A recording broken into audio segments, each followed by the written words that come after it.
আমাদের রেস্ট হাউসটা যেহেতু অনেক উপরে, তো আমরা ভাবলাম একটু নিচে নেমে দেখি। নিচে তেমন কিছু নেই, ছোট্ট একটা বাজার আছে। তো বাজারে আমরা দেখতে পেলাম এই সবুজ মানে কী যেন একটা। তা আমাদের রেস্ট হাউসে যে ছেলেটা ছিল সে আমাদেরকে বলল এটা হচ্ছে চায়না কাঁঠাল।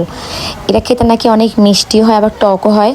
আর এটা নাকি ক্যান্সার প্রতিরোধ করে এটা খেলে। তো ক্যান্সার পেশেন্টরা নাকি এটা খায়, আবার অনেকে ক্যান্সার প্রতিরোধ করার জন্য নাকি এটা খায়।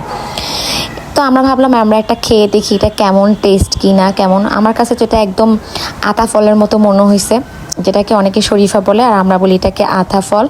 এটার ইয়াটাও এমন, স্ট্রাকচারটাও তেমন, কিন্তু ওরা বলে এটাকে চায়না কাঁঠাল। তো এটা খেতে কেমন জানি একটু টক, তারপর হচ্ছে মিষ্টি টাইপেরই হয়েছে। আর আশা করি এটা অনেকে খেয়েছেন, অনেকে খান নাই। এরপর আমরা আমাদের রাতের ডিনার শুরু করলাম। এখানে অনেক কিছু ছিল রাতের ডিনারে।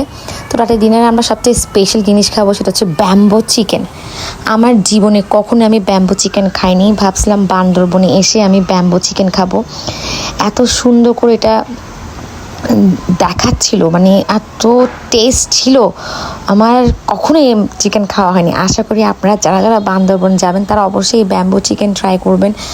মানে মশলাগুলো মানে এত ফ্রেশ, খাওয়ার স্বাদটা এত ভালো লাগতেছিল, আমি জানি না কেন।